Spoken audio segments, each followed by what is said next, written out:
Hello, fellow poker enthusiasts. I'm Joel Smith, your host for The Final Table, the show made by and for weekend warriors, home game heroes, and low stakes grinders chasing that next big score without quitting their day jobs. Whether you're crushing the 1-2 live games, battling micro stakes online, or just trying not to tilt after a bad beat in your buddy's home game, this is your spot. We keep it real, no pro-level GTO solver talk, unless it's simplified for us mortals. Just practical tips, funny stories, and inspiration from players like you who turned a small buy-in into something memorable. Let's get this started.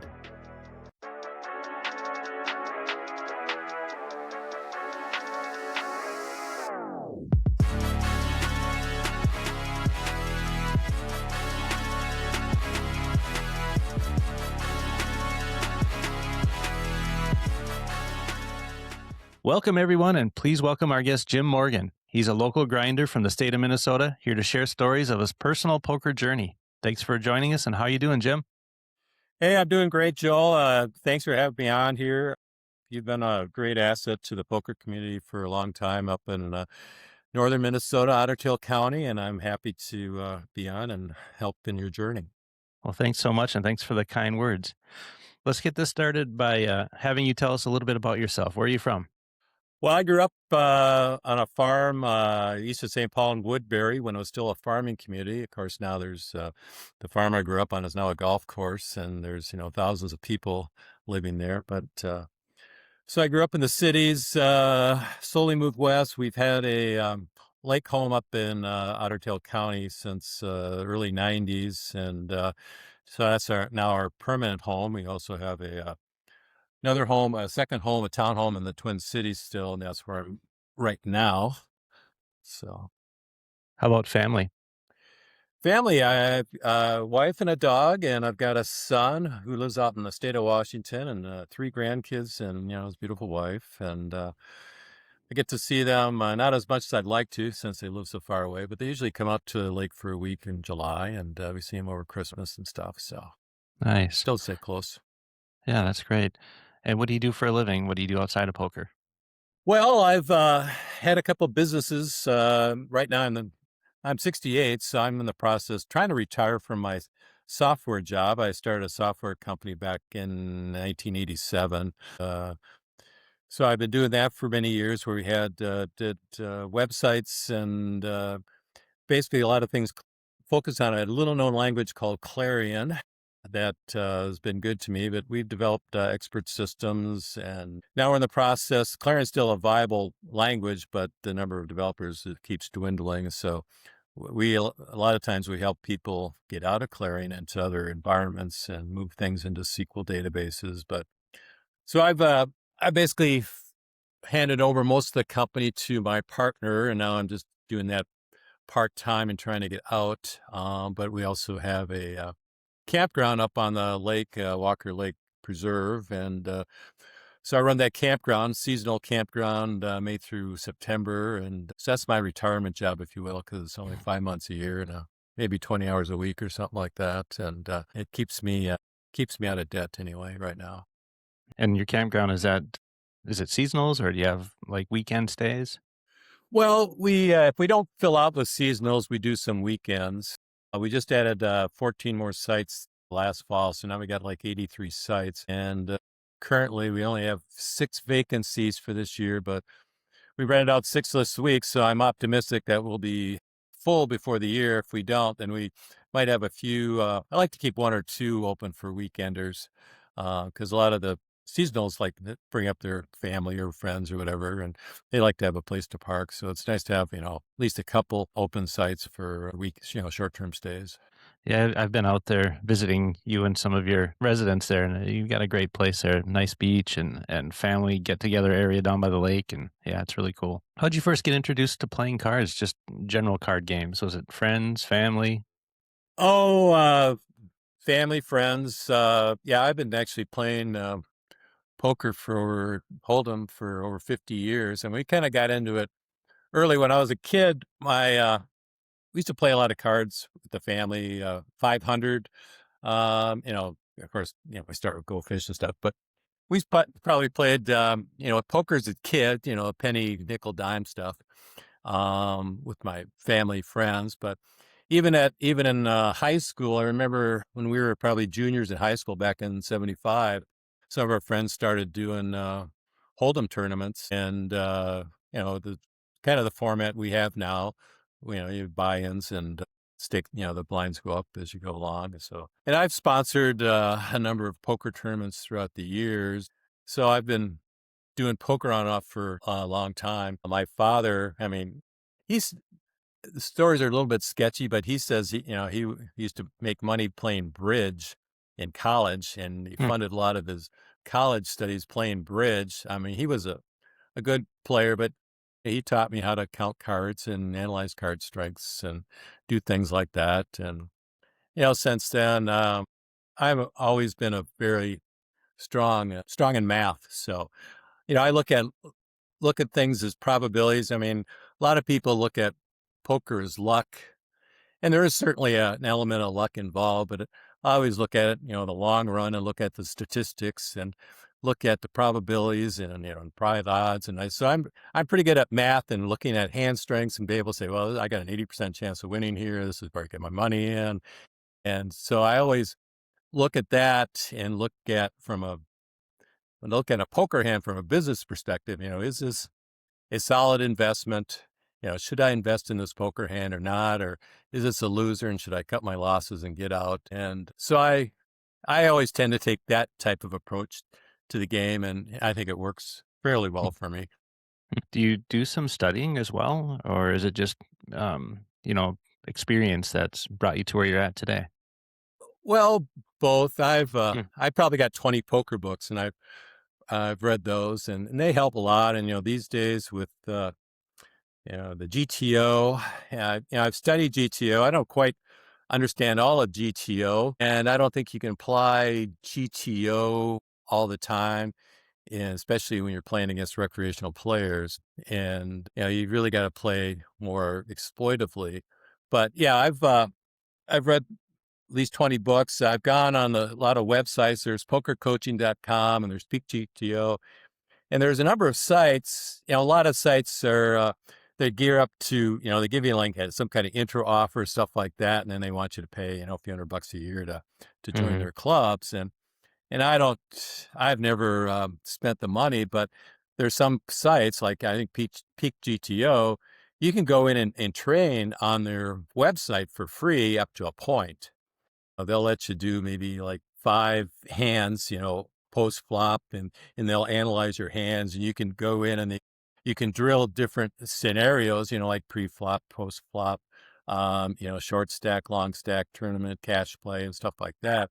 So it's a good way to, you know, when you're in different situations, find out what the solvers say is the correct move, and you can apply that in real life. But in real life, and I think the problem with GTO is that it assumes you're playing against another GTO opponent, so it's all computer oriented. They play a million hands, and well, this is the best way to play this against another GTO opponent. But in Right. real life, you're not playing against GTO opponents. You're playing against calling stations. You're playing against maniacs. You're playing against rocks, and you got to adapt your strategy to their strengths and weaknesses and know what to do. Like a lot of times a GTO will tell you, well, you should be bluffing about roughly 30% of the time because it's hard to say. Then if you're bluffing 30% of the time and they're putting a pot size bet out there, you're gonna in the long run you're gonna make money.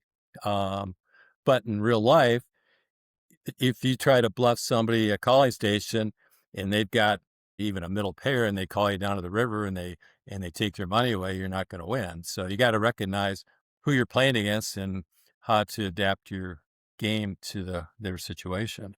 Yeah. Was there a specific moment where you just felt like, okay, I'm really enjoying Texas Hold'em. This is something I want to play more of. Is there one particular? Well, there's times when you get those, a nice win, you win a tournament, or you get the big win, and Hmm. this is fun. There's a lot of times I think what's taught me over the years is, especially when you're playing live versus online, I prefer live games over online games because for me, I spend enough time in front of a screen just in my job, and I like to get out Mm-hmm. and, interact with people or get away from the computer. And live, it's just more social, and that's what I play, of course, for fun and for the social activity. But I guess there's more times where I think helped me become a better player, because I think to be a good poker player, you need to read people, and especially live, and you need to develop a sense of empathy, and you need to take the information in and get involved in the moment.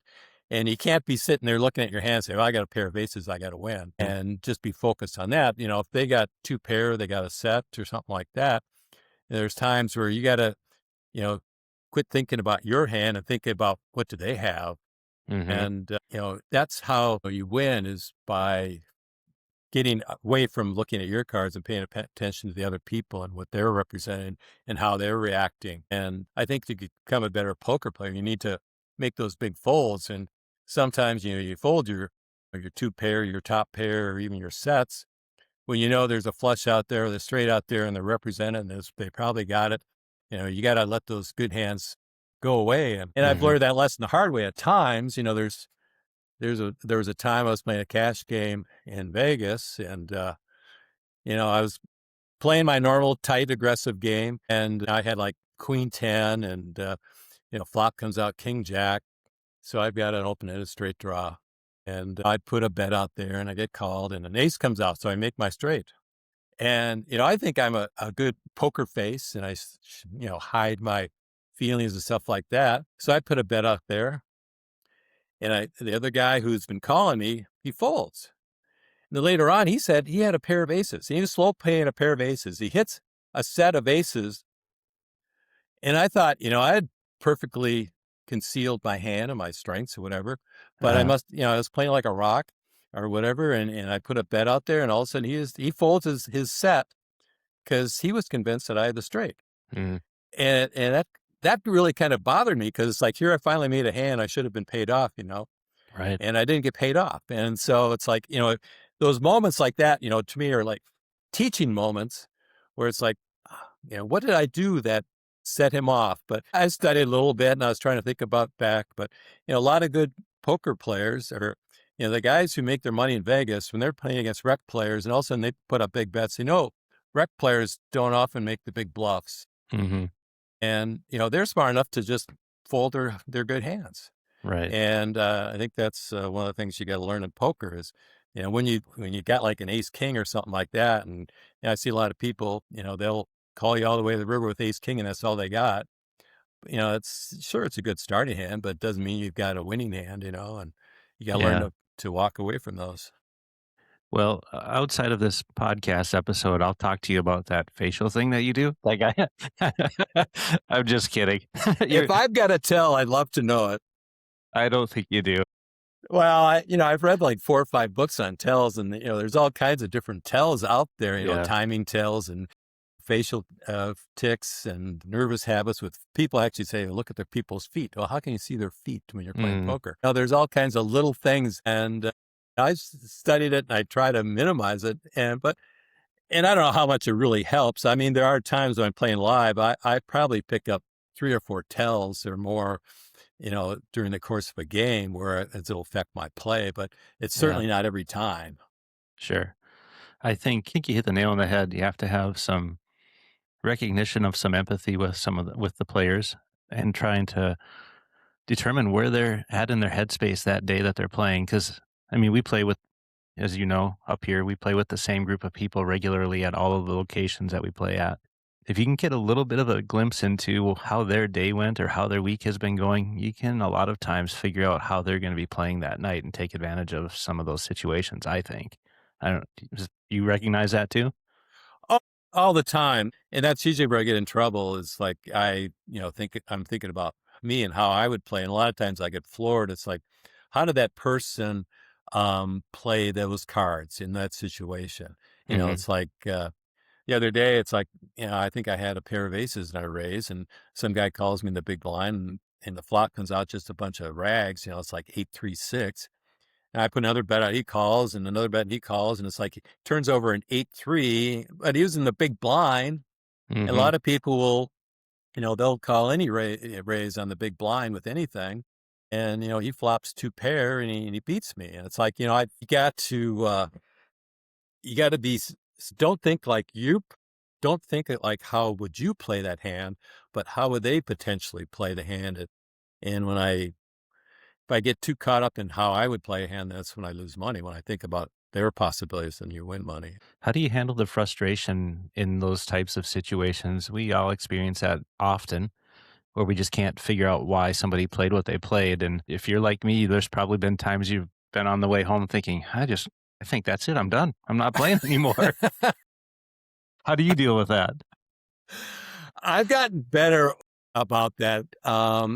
Yeah, because I used to go on tilt pretty regularly, and now I pretty much accept it as a fact of life, and I just let it wash over me, and just let the emotions drain out, and then just go on to the next hand. Because it's happened to me so many times where, like I was playing one time in a tournament down in Vegas in Resort World, and it was a good size. And it was like a $200 buy-in tournament, and there was probably maybe 10 tables or something like that.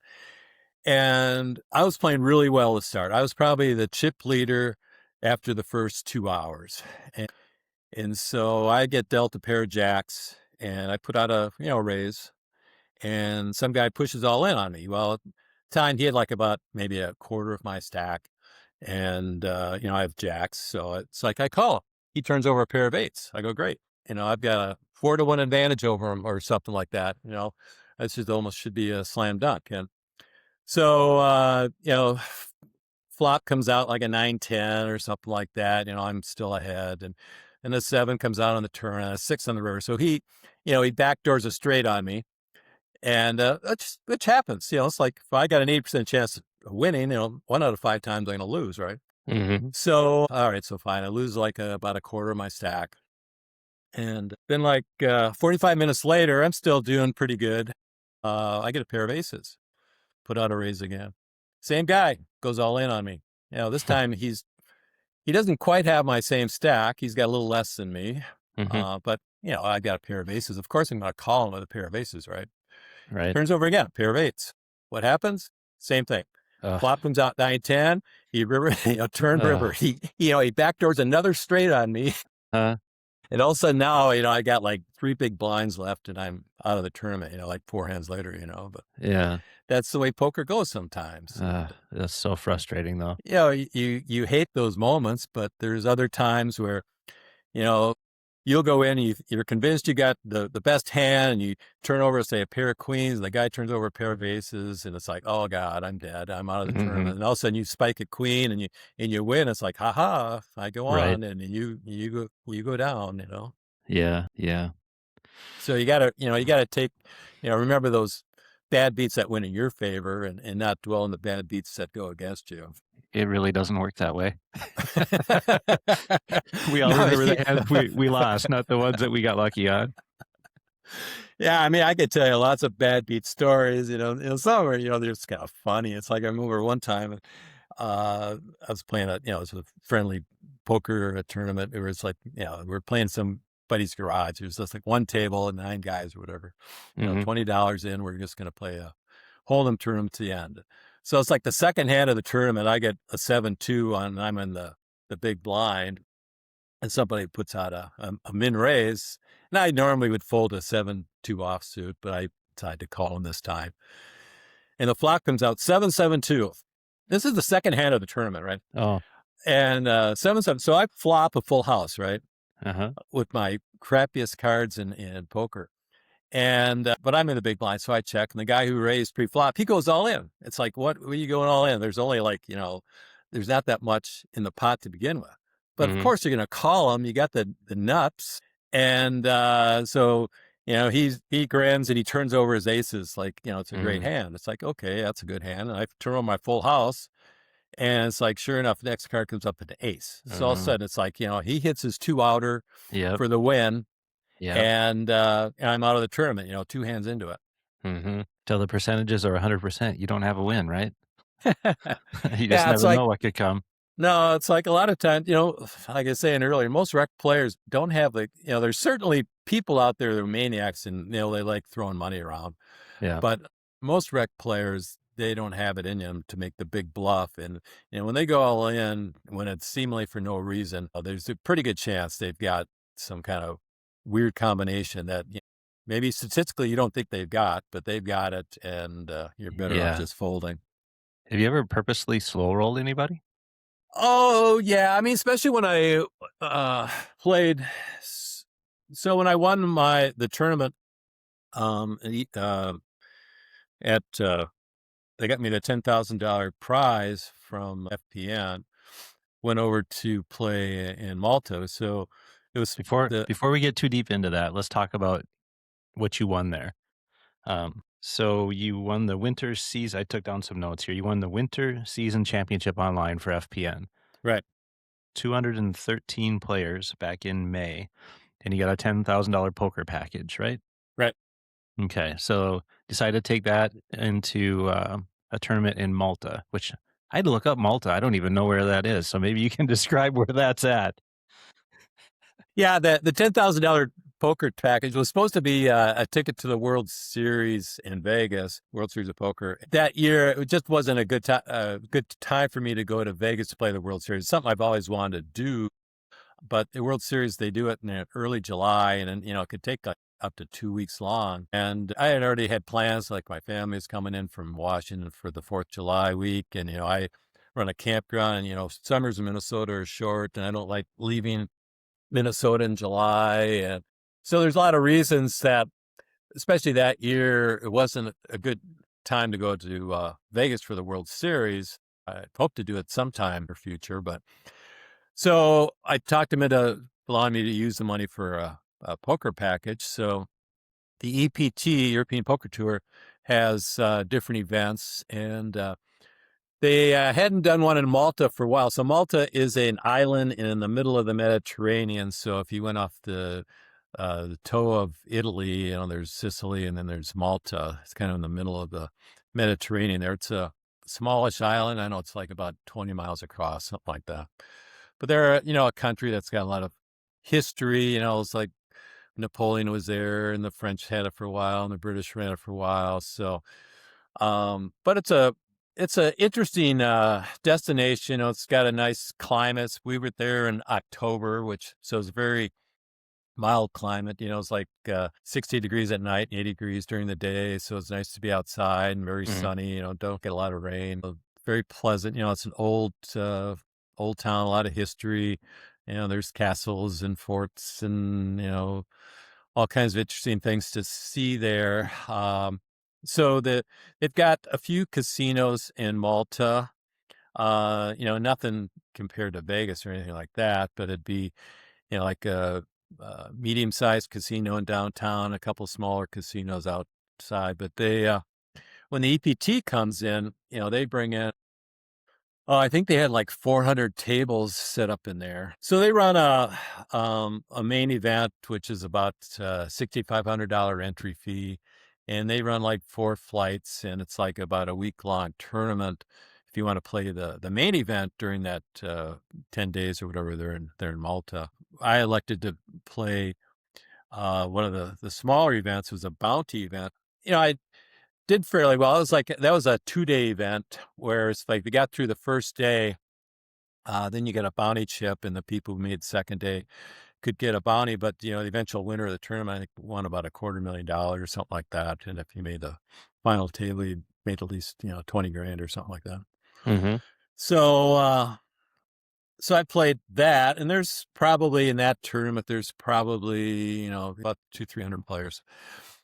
And I did fairly well. I got to the top third, but I misread a guy, and my 2 pair lost to his flush. I didn't think he had the flush, and he did. But anyway, so I didn't get into the money. But yeah, the people who play over in Europe are, the Eastern Europeans kind of a reputation. There was a lot of Eastern Europeans who came down to Malta to play. Mhm. It was hardly any everybody from Malta in the tournament, and all the dealers they brought in were from imported. There's hardly any local dealers, so they had so many people playing poker.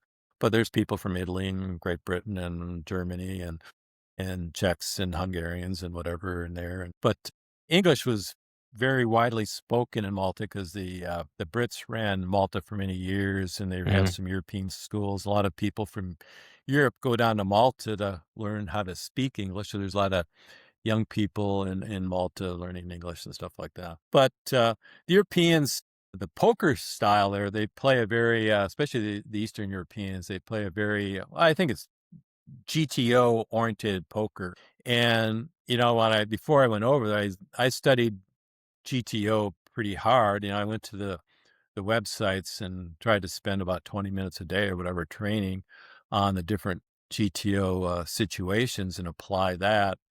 And I think that worked well over there for the most part, because you really got to know how to play against those aggressive guys, and when to respond, and what kind of hands to open with, and when you three bet and stuff like that. And it's a whole different style of playing than what you typically play against recreational players who are in the bar leagues where we normally play.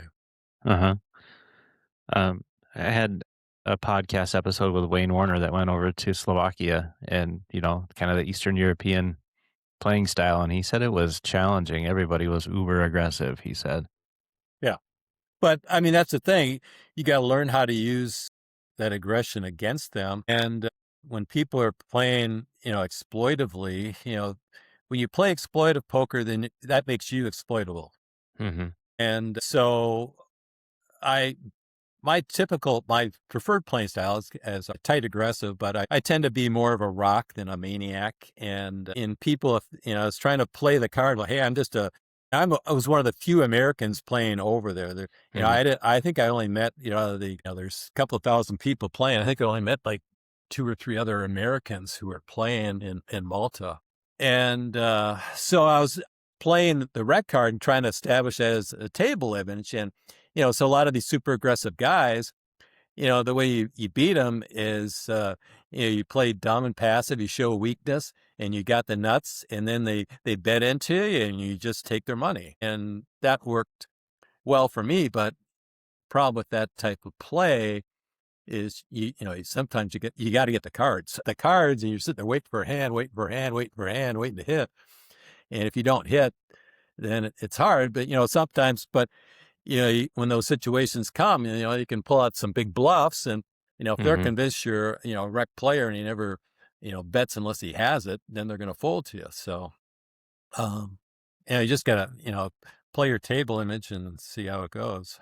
The thing I remember most about the time when I went on the tournament and that got me to Malta, it was just a weird situation. We're playing online. And, I'd been grinding out that tournament, and I felt like there's a lot of times where I was just, on the verge of going out, was going to go out.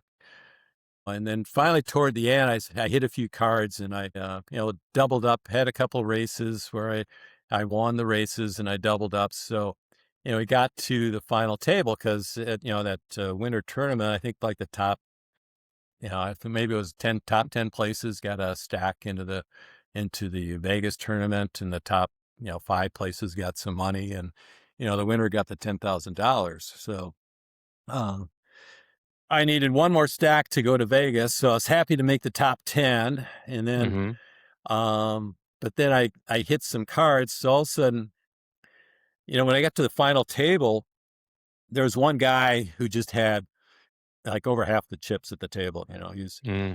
and, he was playing he's playing pretty loose. I mean, a lot of people when they have a lot of chips, which you should loosen up a little bit and take people on and try to get them out, and play a little bit more aggressively.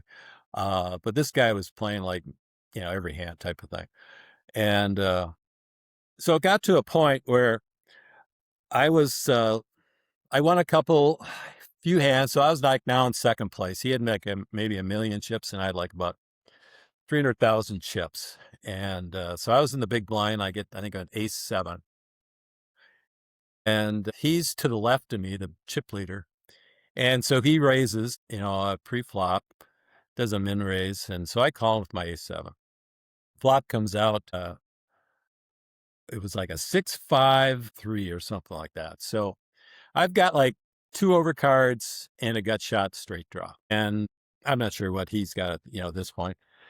And so I'm in the big blind. So I put out a decent bet, I think pot size plus bet, and he calls me. And then next card comes out, it's like another brick, like a 2. So I still got 2 overcards, ace-7, and I still got the gut shot. So I put in another over pot size bet, and the guy calls me again. Hmm. I'm sitting there, I'm getting a little worried now. It's like, what does he got? And the river comes out, it was like a jack. And so I'm looking at the pot. The pot's like, 400,000 at this point. I only got like 200,000 left. I'm going to be out of the tournament. And I figure, well, I'm in this far, got to fire my last bullet. So I go all in. The guy calls me. So there's like, I think there's about $1 million in the pot out there right now. And we turn over our cards, and as soon as he calls me, I go, oh, I'm dead. All I got is ace high, right? Right.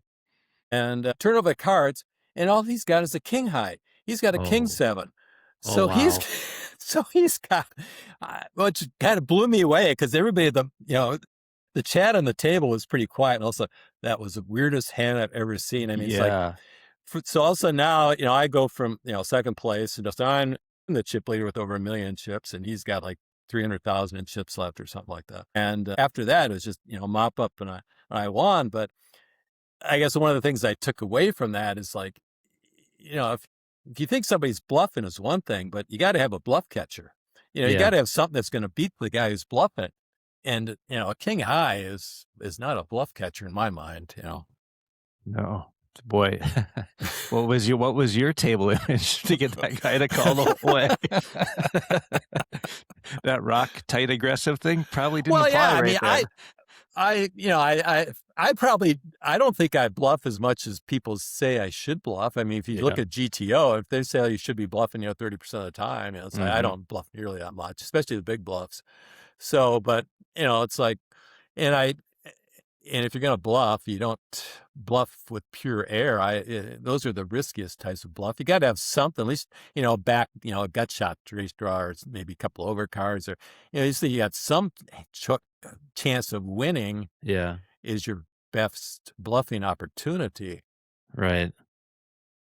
But, I hadn't bluffed hardly at all that night, and just happened to, he thought he caught me bluffing, but he still lost.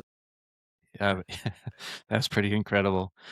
I was looking back at some of your stats from FPN tournaments, looking at some of your wins, and you've done really well in big field online stuff. I look back, there's a 147 monthly qualifier that you won, 147 player monthly qualifier you won, 112 player weekly qualifier, a 98 player weekly qualifier, and then, your season championship was 213 players. What kind of advice do you have to players that maybe aren't doing as well on those big field tournaments online that will help them to finish deeper? Well, I think the main thing is you got to play quality cards, and you got to understand position. And like I was saying earlier, you got to know when. To me, it's like, I'm a businessman. I got a bachelor's or business degree and stuff like that. So, I look at things. You got to put your money where it's going to get you results, and that means you play tight pre-flop. My rule of thumb is, if you're on an 8-person table, if you're playing more than 1 out of 7 hands, you're probably playing too much. If you're playing a 5-person table, you're playing maybe 1 out of 4 hands. But, you got to be selective, pre-flop, and being selective helps you in a lot of ways. Like a lot of people play weak aces. If they get an ace, they'll play at any position. And to me, that's bad, because especially when you're in early position, it just puts you in a lot of awkward spots, because you've got an ace-4 and you're under the gun. And so now ace comes up on the flop. Now, what do? Do you check? Do you bet? if you check and somebody else bets, do you call? Because realistically, there's something like roughly about a 30% chance that somebody else has an ace. And if they have an ace, they probably got a better ace than your ace three. Mm-hmm. So unless you get a two pair or something like that, there's a really good chance you're behind. So, but you still think, oh, I got top pair. Am I gonna, keep putting money in? And you get to the end and you've lost. Sometimes you'll win, but there's good percent of the times you're going to lose. And when you lose, you're going to lose a fair amount. So it's like you get yourself out of those bad situations by not even investing in them. Don't put money on those weak aces when you're in early position. Don't put money on any two suited cards thinking, well, I might hit a flush. The chance of you hitting a flush, it's like, 1 in 9 or something like that, even if you got two suited cards.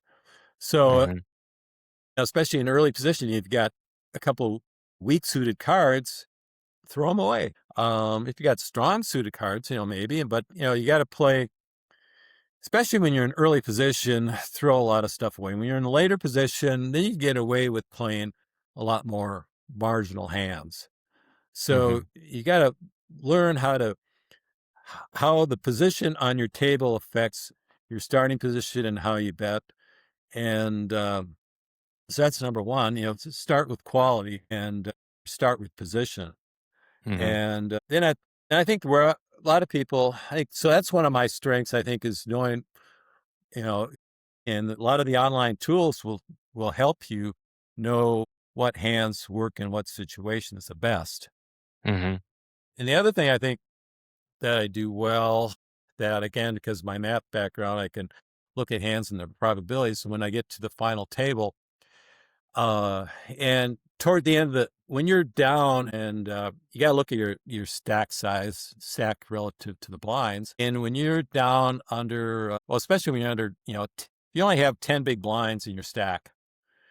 At that point, you really got to manage your money well. And you can't, a lot of people, they don't pay attention to their stack size and they limp in and then all of a sudden their stack goes down because they're limping in with marginal cards. And all of a sudden their stack goes from 10 big blinds to 4 big blinds in no time. And now they've got really no leverage to make any bets. Really when you get down below 10 big blinds, you really got to think it's either shove or fold. Maybe not 10's the magic number. Some people say it's 5. Some people maybe go up to 20 in some situations. But when you get down to that point, you really got to know it's shove or fold, and you don't play and get nickel and dimed at the end. And so being strong at the end and knowing the situations to go in or out on makes a big difference, I think, as far as your win rates toward the end. Yeah. Very good advice. Where do you see yourself in 5 years or maybe 10 years from now with regards to poker? Still playing? Things on the bucket list that you're going to check off? Well, yeah, I'll still be playing. I mean, that's the nice thing about poker. It's a lifetime sport. No, I hope to play it more. I hope now that I'm easing into retirement, trying to make a soft landing in retirement. So hopefully I'll have more time to pursue poker games. But it's like today, it's like there's a 10:30 tournament at Canterbury, and where I live here. I mean, Canterbury's like a 45-minute drive. So, but I like some of those tournaments because again, I play poker for the relaxation, the fun, and the 10:30 tournament at Canterbury tends to attract more of the recreational players and in maybe a little softer feel, but it's also at least people who are more sociable. Mm-hmm. Because I think sometimes you go to, say, if you go to Canterbury on a Saturday night, it's a bunch of, regulars and people who I don't really enjoy playing poker that much with, you know. Sure. Yeah. Yeah. And they're tough opponents too. But the Sunday morning crowd tends to be a little bit more casual, a little bit more laid back, more fun, more recreational. And so I see myself playing some of those more tournaments, maybe getting to Fargo, playing some tournaments. We usually go to Vegas once a year Mm-hmm. or maybe twice a year sometimes and play those, or maybe Reno, or, I'd like to be able to go to some more exotic destinations like Malta was a lot of fun. maybe hit another EPT event. I think that's, it's a good challenging environment, and it's good reason to get away and have a vacation. Yeah, you bet. Well, I'm looking forward to the time you get back up into our neck of the woods here in Otter Tail County because really enjoy playing against you. You help all of us to sharpen our skills for sure. Is there anything we didn't touch on that you'd like to touch on? I know we're kind of getting close to the time you probably should hit the road to get to that tournament you're talking about here. well, actually, I don't know. I try to have a balanced life, and today's going to be like 60 degrees, and Yes. I don't know. I might go for a bike ride. So I'm debating whether or not I'm going to go to that poker tournament or not today, because it is, if you win, it's an 8-hour investment in your time, so it takes most of your day away. Right. So, but yeah, I enjoy it. So we'll see what happens. Okay. Any shout outs you want to make before we wrap it up? No, I just, yeah, like I said earlier, I appreciate all you guys have done, you and Nikki have done for the poker community up there, and I hope you, continue to have success. And yeah, if you can help FPN grow, I think they've got, you know, uh, it's a fun way to do things. Hmm. The bar leagues and playing the bars and the online. I think they got a good concept, and I'm somewhat surprised it hasn't, gotten more exposure, because I know, like, I used to play some, before Black Friday, and what was that, 2011, when the U.S., cracked down on online poker. I played a fair amount online, but I never really trusted online poker with big money. Hmm. Um, so I played like the micro stakes, and I take their free. They give you like a $50 a free roll to get started, and I never put a dime into Poker Stars, and I turned that like $25 into $300. I mean, it's not like it's life changing money or anything like that, but it was a fun way to, you know, learn poker and spend some time, or relax while you're watching TV and stuff like that. And the FPN model, I mean, it's all legal, and the way they do it, and it's a good way to spend time in the evening to play poker, sharpen your skills, but also get out and meet people socially and have fun. And they have some pretty amazing prizes at the end of the rainbow if you want to take it all the way up to their Vegas championships. So, Oh yeah, I mean, well, you know that. I mean, yeah. $25,000 wins or $10,000 packages, and so it is. Yeah, it is possible to make money playing free poker, and I did well last year, and even their VIP packages that they cost $200 for a year or something like that, and I've more than paid for that many times over. So yeah, it's a hobby that can make you a little bit of money. Yeah. There's not many out there that are like that. Well, I think that about wraps it up. Thank you, Jim, for taking the time to join us today at the final table and sharing your poker stories along with some of the personal side of poker with our audience. All right, take care, Joe. Well, everyone, if you enjoyed this podcast, please take a moment to share, like, and subscribe so we can continue to share interesting and fun stories with poker fans all over. Until next time, be kind to others and live just a little bit lucky. Thanks, Jim. Take care.